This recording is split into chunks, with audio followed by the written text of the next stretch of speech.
बेलाईगढ़ इलाके के क्रेशर में हुई एक महिला मजदूर की मौत की घटना के बाद जिला प्रशासन एक्शन मोड में दिखाई दिया।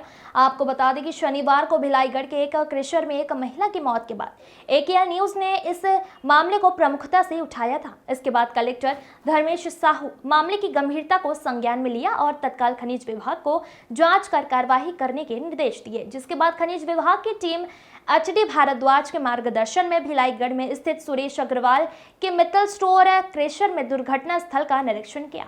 मौके पर जांच टीम को क्रेशर संचालन में कई अनियमितता मिली। खनिज खनन, परिवहन, भंडारण के नियम 2009 के शर्तों और नियमों का उल्लंघन पाया गया। साथ ही साथ भंडारण स्थल में फेसिंग और दीवारों का घेरा नहीं होना पाया गया। यही नहीं बल्कि डस्ट सेपरेशन के लिए कवर नहीं किया गया था और फास्टन बॉक्स के अलावा अन्य प्राथमिक सुरक्षा उपकरण नहीं पाया गया। इन सभी के संबंध में संबंधित क्रेशर संचालक को नोटिस जारी करते हुए क्रेशर को सील कर बंद कर दिया गया और 5 दिवस के भीतर उनसे जवाब मांगा गया। वहीं दूसरी ओर खनिज विभाग के अधिकारी भारद्वाज ने हमारी टीम को फोन के माध्यम से जानकारी दी और कहा कि आगे भी कलेक्टर के निर्देश पर ऐसी कार्यवाही लगातार की जाएगी। Bureau report.